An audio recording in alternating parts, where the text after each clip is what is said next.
SABC News. Today we're talking to Deputy President Cyril Ramaphosa on the back of the State of the Nation address delivered on Tuesday. Mr. Deputy President, welcome and thank you very much for joining us. Thank you. You're most welcome. It's good to be here.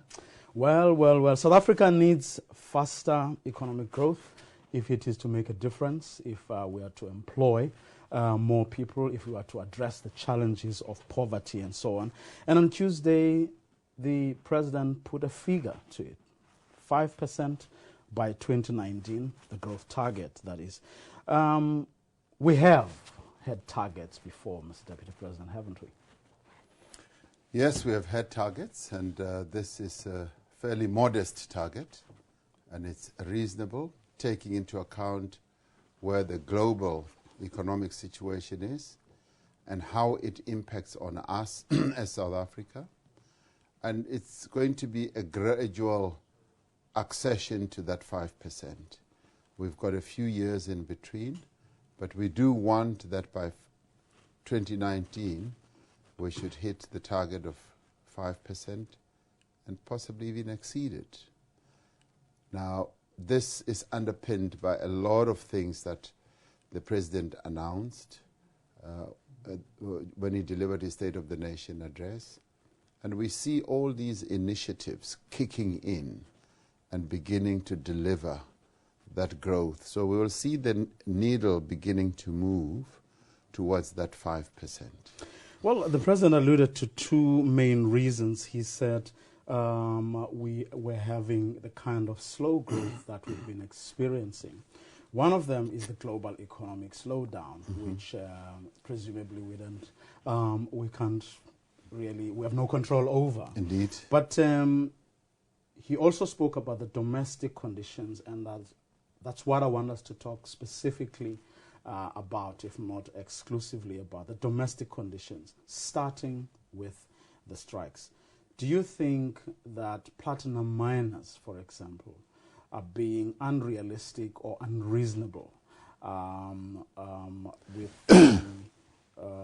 kinds of wages that they are talking about? Well, starting off with just the economic growth, and I think it's important to look at it in perspective. Our economy is quite resilient. We have been growing since 1994, and save for 1 year when we didn't grow, when there was a much bigger global economic meltdown. And this is the first time that South Africa in like 19 years has grown consistently and has not grown negatively. And this has been obviously under ANC government. And many other countries have recorded negative growth up and down during the 19-year period, and we have grown consistently. So we've got the foundation to continue growing our economy. Right now, as you correctly say, we're being affected by the global economic meltdown or economic slump, and even so, we are going to grow modestly, and we need bigger growth so as to create more employment. Now, coming back to the question that you raised, and obviously when there is slow growth, workers in all sectors feel the pinch. They are the first to feel the pinch, particularly those workers who are in less skilled jobs. And mine workers in the main are in those types of jobs. And platinum workers have a right to expect a higher wage, and they have a right to be agitating, to be better paid, to be better treated, and all that obviously has to be balanced with what is affordable and also what their expectations are. And I'm glad that our labor relations system has allowed both parties to be locked in negotiations, negotiating what could well be a deal that could be crafted soon. It is unfortunate that it has taken this long to get near to a settlement, but we remain hopeful that a settlement will be reached so that the mines can start working again and everybody can return back to work, and we can see workers earning their income. And as time goes on, we expect that their working conditions and their living conditions will improve. And to this end, in as far as their living conditions are concerned, the President made a huge intervention in his speech and has put in place government capability, government resources even, to address the plight of mine workers, the situation in which they live in. But do you think, though, Mr. Deputy President, that given the history and the very things that the President actually raised, the history of the plight of mine workers in this country, do you think that what these workers are asking for is or isn't affordable? Well, the mining... I'm talking here to someone who may have some insights. I mean, you've sat in boards of companies that are dealing with these sorts of issues. You know the history. Way back from the time you were the General Secretary of the National Union of Mine Workers, and then the tables turned, and you became an owner and the boss. So you should have, if there's anyone who would have a fairer sense of what is going on, who can share some of the insights that they have into this problem, it is in fact you. Yeah. Well, the affordability of whether they can pay or not, I haven't looked at the arithmetic now of late. But in the end, I think it is around that negotiating table that the companies and the union are able to measure up what an increase would do to the viability of the mines going forward and to the continued employment of most of the workers. And that has to be measured up by the key players in that situation. I think for anyone who is outside, who can pontificate and say that and that, they would be talking based on a lack of full information. So I leave that to those who are negotiating and say they need to negotiate and get to a deal that can work, a deal that will not result in the death of the goose that lays the golden egg, and a deal that will make sure that those workers get a decent living wage, a wage that they can live on and support their families and their children. That is important to the government. Although people who feel that the goose that lays the golden egg is in fact not being transparent, that there's a lot of hiding of information. Underselling, for example, has been raised as one of the problems. In other words, people saying, whatever we may try to do, we are only scratching the surface. We're not going to be able to get to the bottom of this. And the bottom of this is, in fact, whether, in fact, these mining companies can or cannot afford to actually pay these workers the money that they're asking for. Well, I think the best that should happen is that one of those mining executives should come and sit here, and they should be asked, and they should be interrogated, and they should be scrutinized on the basis of their financials as published, the financials, their management accounts, to show and demonstrate what their actual financial situation is. And the unions are doing extremely well these days in as far as scrutinizing all this. And unions are often far ahead of mining companies or companies in general, and their task is to represent their members. And we should never stand in the way of unions representing their members, and in fact, we should applaud them for championing the cause of their members, obviously as long as all this is done in accordance with the Labour Relations Act, and all this is done in terms of the rules, where there is no violence, where there is proper engagement. Well, Mr. President, we're going to take a quick ad break.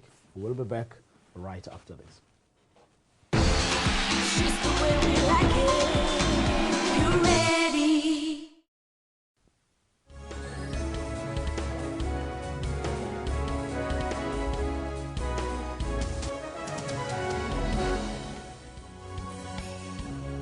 Van 12 Junie tot 13 Julie is die wêreld vasgevang in die gees van die sokker wêreldbeker toernooi.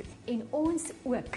Omdat die SAIK al die wedstryde uitsaai, verhuis die Nuus en Afrikaans weksdae tydelik na SABC 3.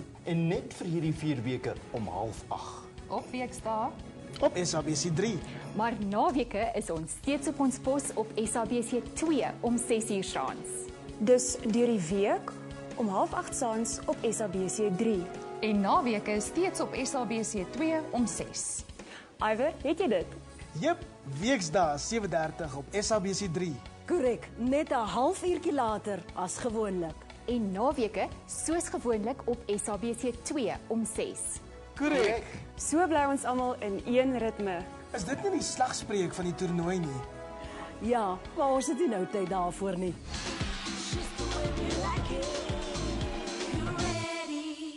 You can expect me Our son is in hospital. another seizure? No, he stopped breathing on Friday. But he's okay, right? He's on life support. Just please come back to the hospital with me and go back to Namford. Actually, no. I can't. Generations, Monday night at 8 on SABC2. Top stories, entertainment, Every single morning. dubious goals. Entertainment, celebrity gossip, and what's hot or not. Good Morning Brazil comes to you at 6 a.m. every single day, exclusive to SABC We'll One. bring you all 64 games live each and every day. The beautiful game, just the way you like it. Kantoor terug sê. SABC, the official broadcaster of the 2014 FIFA World Cup Brazil. Welcome back, and if you've just joined us, we're in conversation with Deputy President Cyril Ramaphosa. Mr. Deputy President, as you know, the other week, a few weeks ago, Wits University released a report where they looked at what mining companies have been doing over the last few decades. How they have paid loads and loads of cash to shareholders, while, of course, other amounts of money went to workers. It was smaller amounts distributed to so many people. And it then began to suggest again that, in fact, what the miners in the platinum belt are asking for, when one considers how much these companies have had to pay their shareholders in the past, that in fact it could well be affordable. But it's just that there hasn't been any willingness on the part of the mining companies broadly, and not just platinum, gold everywhere, to actually pay the workers what is due to them. Well, as I said, trade unions are important formations that were formed and are formed to represent their members. And I would say for any worker, the pride of place to be should be being a member of a union. Because when you're a member of a union, you've got a voice, a representative who champions your cause, who will be able to negotiate for you. And so therefore unions are the ones, and they have a lot of power, they have a lot of muscle to be able to influence, to compel mining or companies in general to come to the party, as it were, and pay decent wages, living wage, and the dispensation that we have established in our country of collective bargaining is one of the best in the world, where you're able to get into a boardroom, a meeting room, and negotiate, and there has to be give and take. And I say that unions' task is to make sure that they get as much as they can in aid or in support of their members' interests. And of course, companies will always want to get as much as they can for their shareholders. So it is a theater where there's an exchange of views and ideas, and there's also an exchange of money in the end. But you don't think it does, I mean, that report does raise some serious moral questions? Well, it does, and all the more for unions to be able to use that report as support for their arguments. Because at the negotiating table, they are pitted against companies, and they are armed with the power of their workers, and the companies are armed with the interests of their shareholders. But in the end, we do need to get to a situation in South Africa where there is mutual interest, there is a common way of looking at things and arriving at problems that are mutually beneficial to all parties, be it workers, be it companies, and be it government as a whole. But you are sitting with a situation now, as government, where you have to intervene. There are these mining towns that are now ghost towns, where there is underdevelopment. The people who took the minerals and made money out of them are gone. You are left with these destitute communities. So is it really wise to actually continue to say, we leave this to the workers and the bosses to argue among themselves, because the effects of that are felt by everyone? Now the taxpayer has to foot the bill, when in fact the people who benefited the most have gone. Yeah, but in the end, I mean, the government is a player in all this. It is a player because the government also extracts taxes out of these companies, and the companies pay wages, and also obviously they pay dividends to their shareholders. So we need to have a very good balance in that equation. And in as far as the mines are concerned, they also have to pay a rehabilitation, post-mining rehabilitation tax, so that they rehabilitate the environment. But as life goes on around all this, the government has to be seen, and not only seen, but has to be a key player.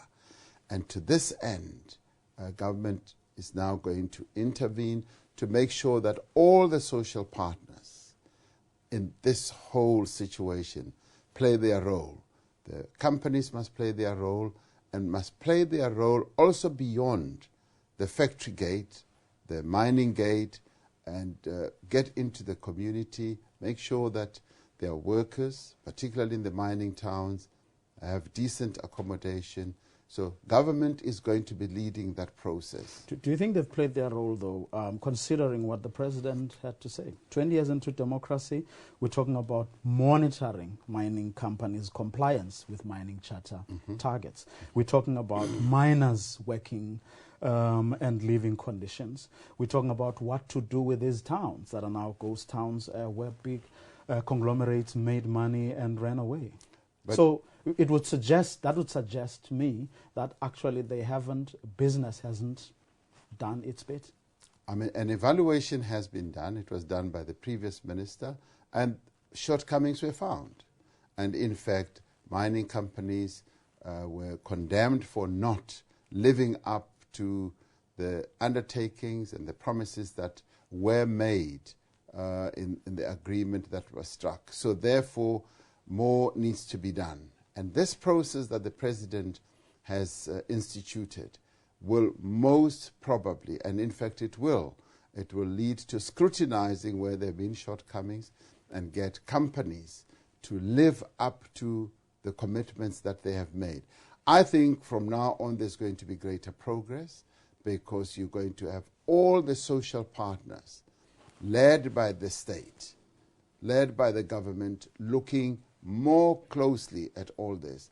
And this will be happening through the committee that the Minister Khadebe is going to lead on the social side. And the president himself is now going to see to it that the framework agreement that was arrived at is also going to be implemented. So you've got a multi-pronged approach that is going to increase focus and scrutiny and to ensure implementation of all these commitments that have been made. So I think going forward, we're going to see much better action, much better resolution, and much better implementation of all this. Deputy President, we're going to take another quick ad break. And when we come back, I want to ask you whether you don't think the government is way too cozy with business. That's after this short ad break. Just the way we like it. You ready? Ready to party!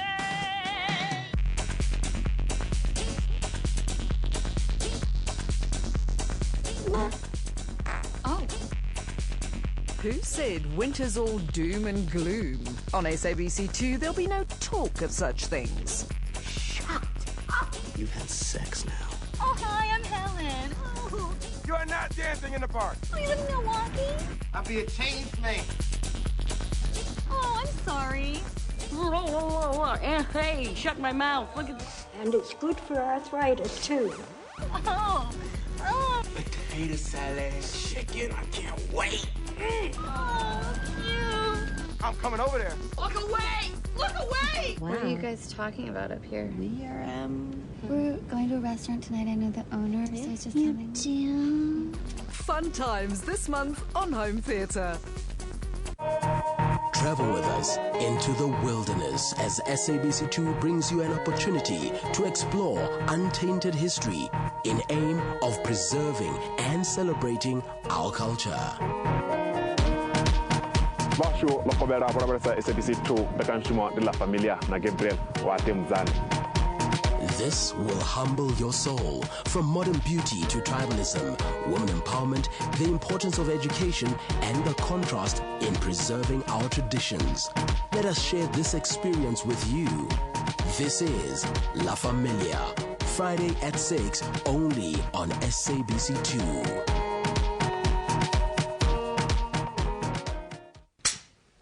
Hello everybody, it's me, Pearl Muriaria. And I'm Maps Mapunyane. And you're supposed to tell them why we're here. Oh yes, we'll be bringing you all the facts that are happening on and off the field and everything that's hip and happening on the streets of Brazil. That is, of course, the lifestyle. Everything you love about Brazil. Then catch us on Casi to Favelas. You don't want to miss it. Every day, 8:30 p.m. on SABC 1.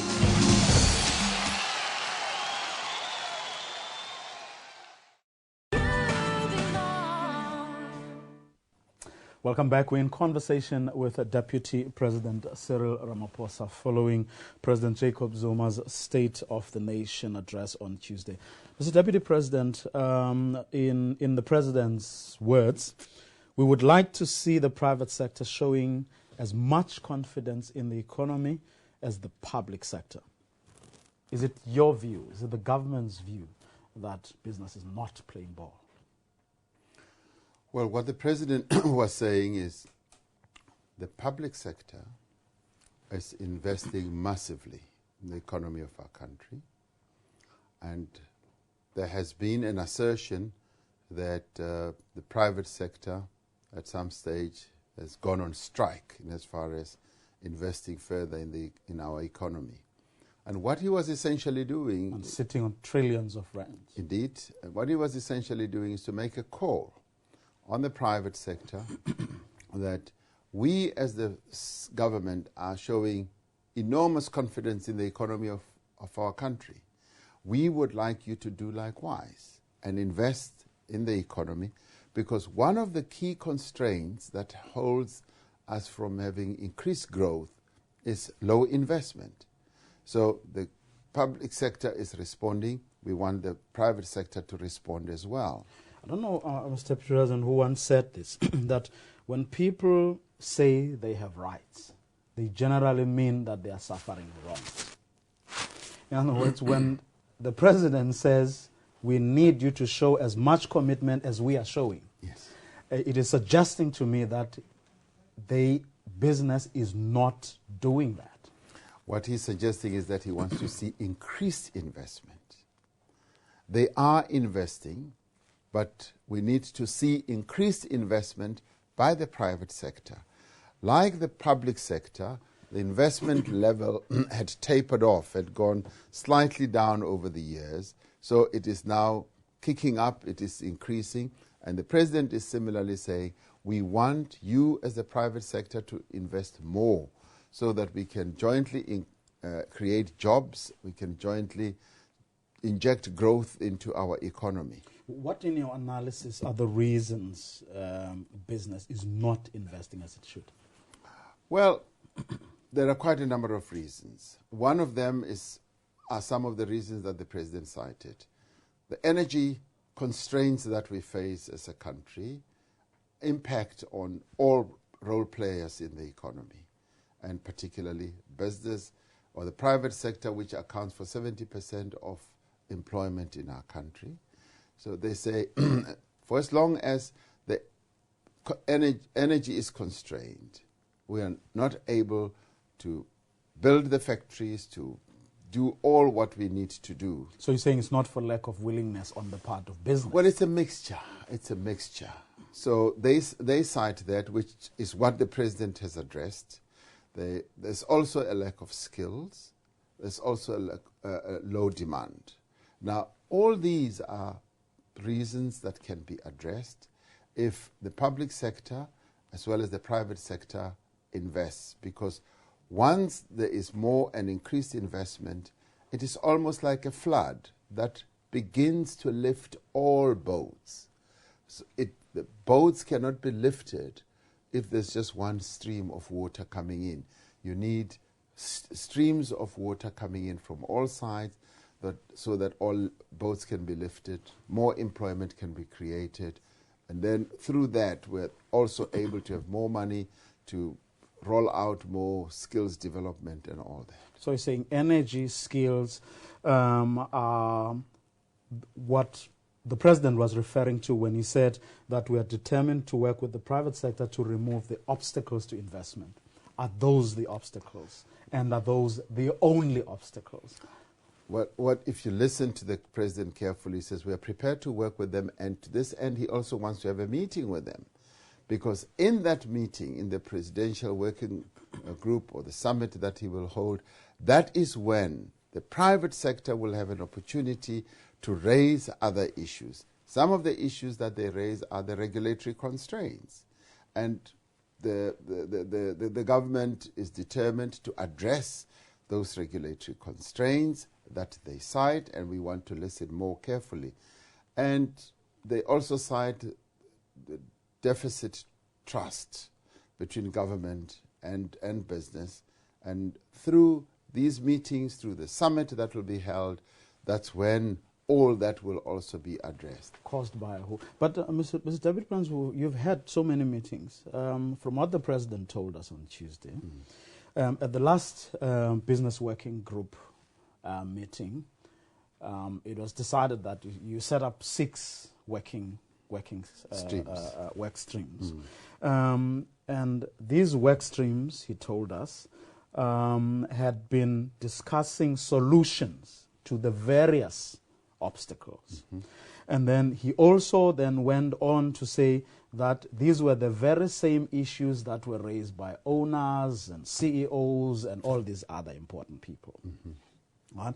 And yes, he also said that he has had 3 separate and intensive working sessions at Mahlambandlovu.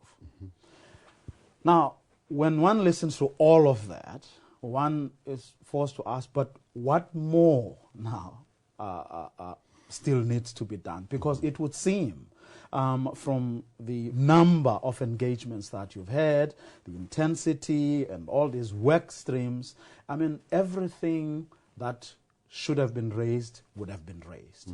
And all the solutions to some of these problems or obstacles will have been discussed, and now there's a common understanding. So it should be delivery time for government, it should be delivery time for business, and not talking about further engagements or ongoing engagements, because we're not going to make even the 5% we're talking about by 2019 if we continue like that. Yeah, relationships between people, relationships between organizations, between countries are by their very nature fluid. They are not static. They are never written in stone.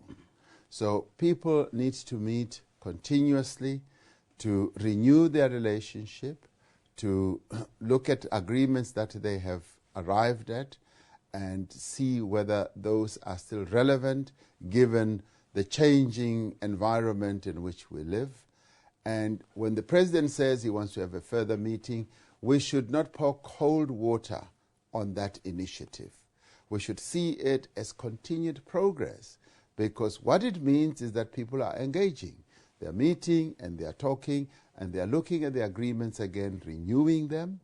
And in a way, it could be renewing your vows and saying, this is what we agreed to do. Are we still all committed in doing it? So I see this as a continuous process of improving relationships and making sure that people become focused. So yes, delivery time, that's all what we want. And how do we get the constraints out of the way is something that we need to continue meeting to talk about. So that's what the president is going to be doing. And what do you say to someone who says, but I read into this, a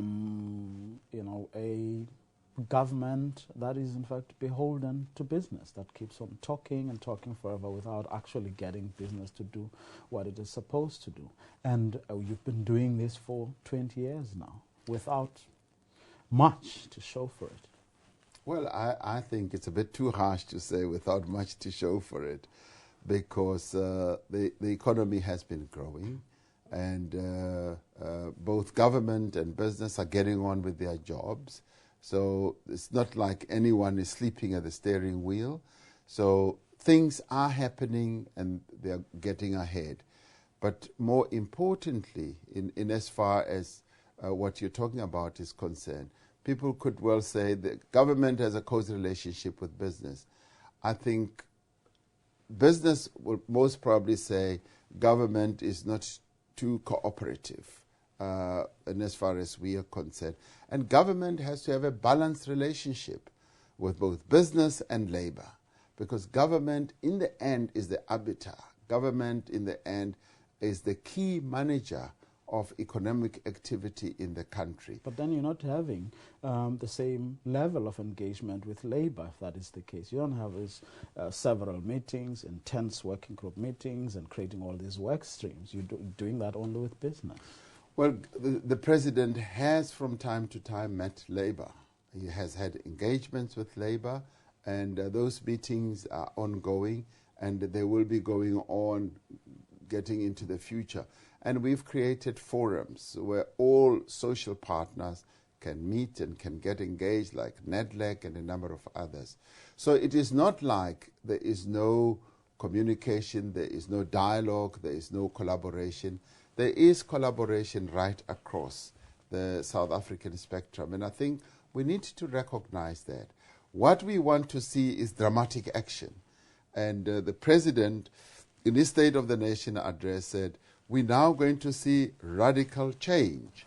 And radical change will be at all levels. It will be at the economic level, it will be at the social level, it will also be at the engagement level.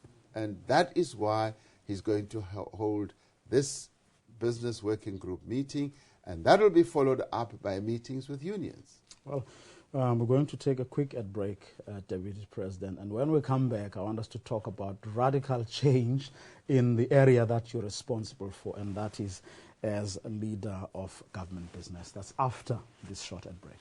Just the way we like it. You ready? Next on Tola. There is so much happening. No wonder they knew exactly what you did.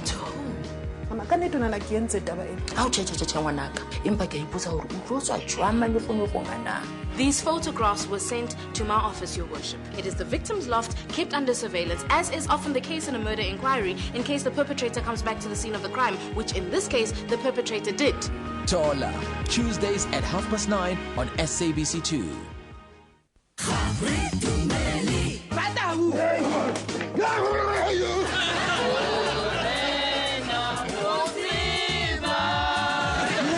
Sleeping lion, man. Did you busy got the Northwest top?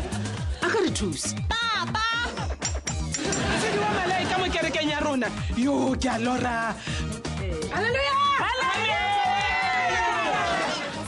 Catch Harid Meli this Wednesday on 2. and original Kalawa Chiquita. Yo, family, Bambi Fika, she comes in the family.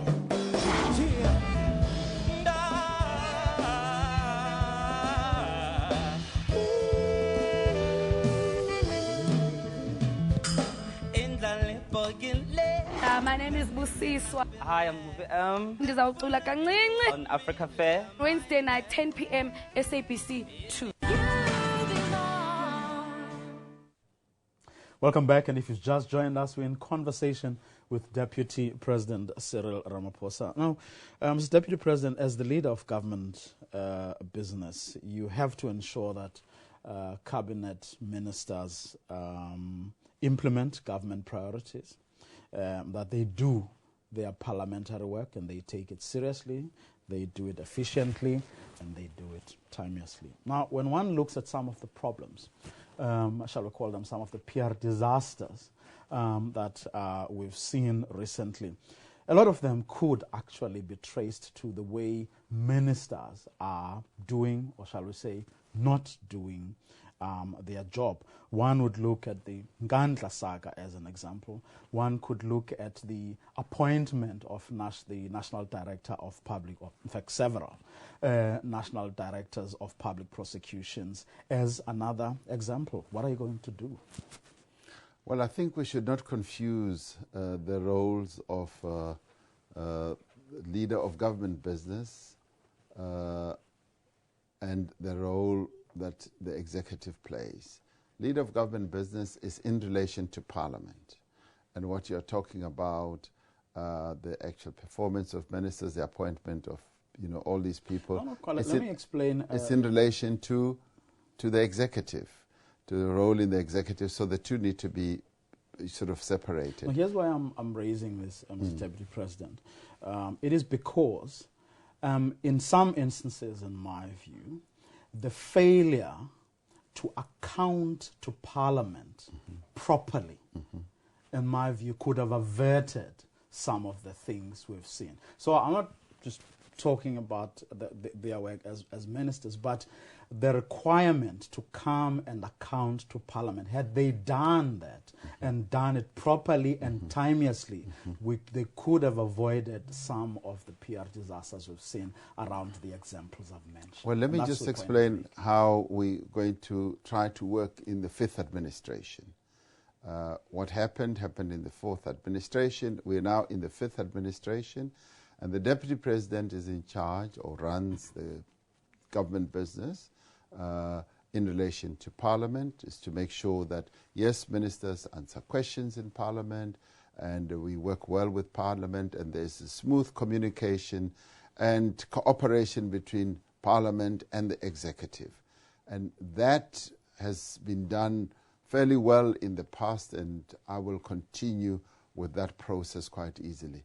But the more important and new way that we are going to work is how ministers are going to now be more accountable, particularly to the President. The ministers are going to be meeting with the President and the Deputy President and outline precisely what they are going to do in implementing the National Development Plan and the manifesto of the ruling party. They're going to sign contracts with the President, and flowing from that, they are going to be required to implement their programs, and all that will be consolidated in the medium-term strategic framework, which is really the program that government has set out for the next 5 years. And there will then be increased accountability, an accountability model or framework which was inaugurated by President Zuma when he established the Ministry of Monitoring and Evaluation. And that ministry, which resides in the presidency, is now going to be able to follow through the performance of ministers of various departments, and on a periodic basis there will be active assessment and evaluation of ministers by the President, and we will then be able, the Deputy President working with the President, will then be able to ensure that ministers do live up to their commitments, live up to what is set out in the agreement with the president. And so that is the real exciting part, which is going to put the performance of government on a better and firmer trajectory going forward. And all this is being done in the aid of making sure that we deliver what we said we would. And a do better not life. do not undermine Parliament, including opposition parties. Because, I mean, when one looks at some of the problems that we've seen over the years, there are people who feel that actually the rot set in, so to speak, when members of the executive started undermining Parliament. And by that I mean specifically members of the opposition, for example, who would be raising pertinent questions, but because they do not belong to the governing party, ministers dismiss them. Sometimes they don't even show up. And these have been some of the problems. And not showing up for committees and for Parliament is, in fact, your responsibility.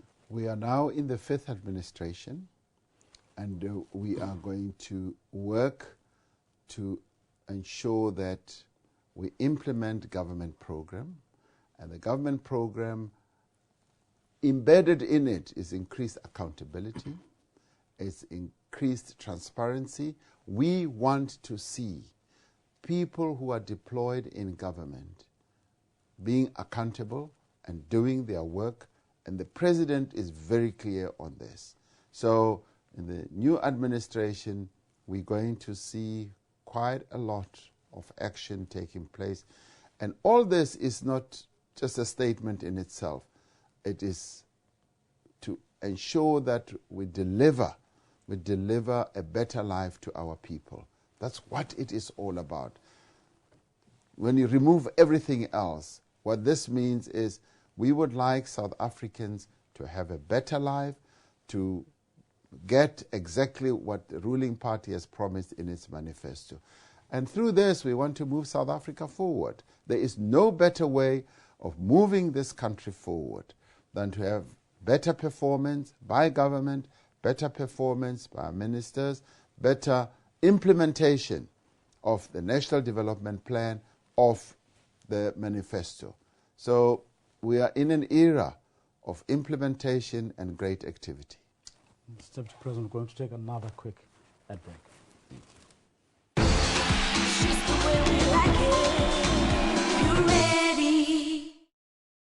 There were these 4 kids on the block and they, well, how do I put this, like to consume goods.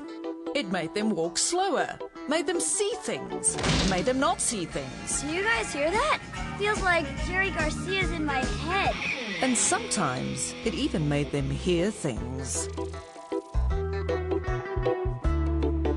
When they were older, they got together and, well, shared these goods. You sure I should do this, man? And it made everything change. $7 for a used Kenny Loggins record? I'll give you 5. He autographed it himself. I'll give you 4. Just They're either half asleep or half-baked. Monday at 9:30 on SABC 2.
everybody, it's me, Pearl Muriaria. And I'm Maps Mapunyane.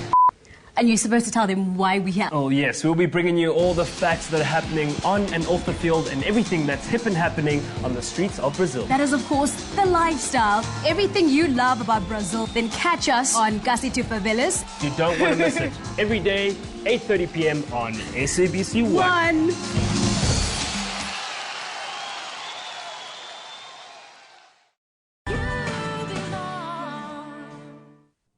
Welcome back to this conversation with the Deputy President, Mr. Cyril Ramaphosa, following President Jacob Zuma's State of the Nation address on Tuesday. Well, you've had to assume a lot of the President's responsibility. This at about the same time you've just joined a government. It must be crazy. Well, yes, it was some baptism of fire. My first task was to chair the government lekgotla. I'd never been in a cabinet meeting before, so with the help of a deep briefing by the president and the help of my colleagues, we were able to navigate our way through that, and we had a very good government lekgotla, which was focused, which looked very carefully at the types of things that the President announced in the State of the Nation address. It was really good.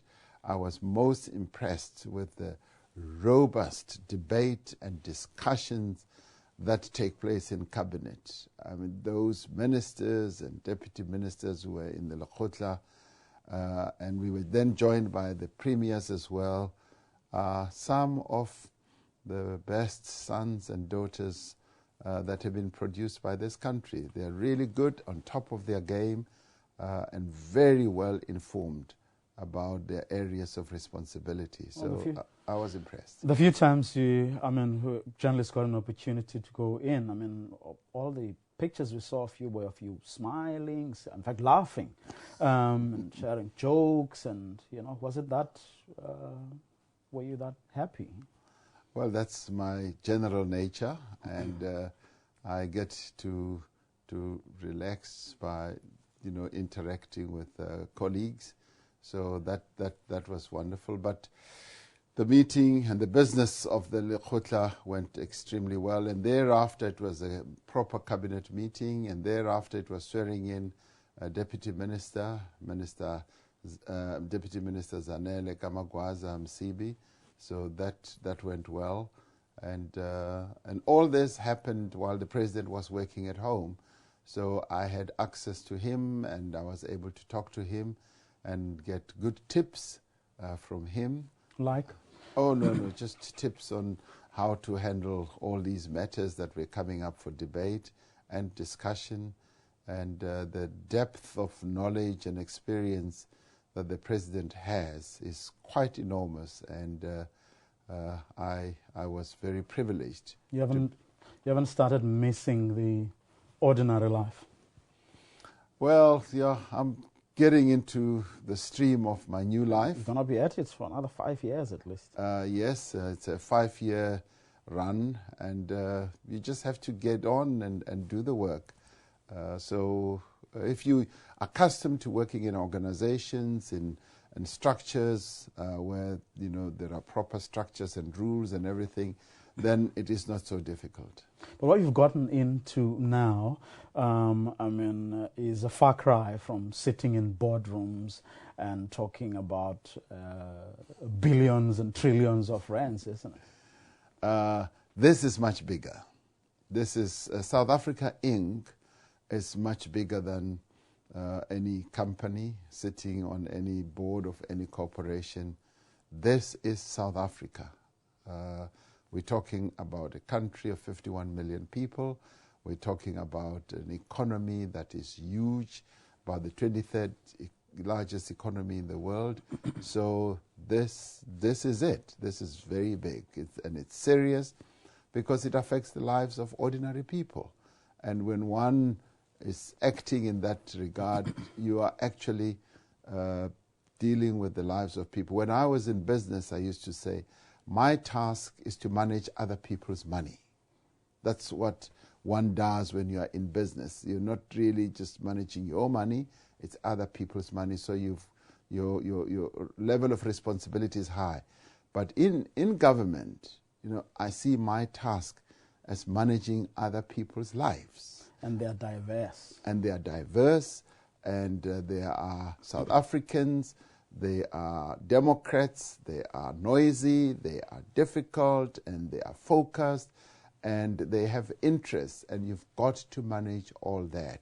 So it's much bigger. Has it not started challenging your core beliefs, your philosophy? Because on the one hand, you have this granny who just wants a house or electricity. On the other hand, you have this big business guy who is a billionaire, but who also wants something that this poor granny cannot even dream of having.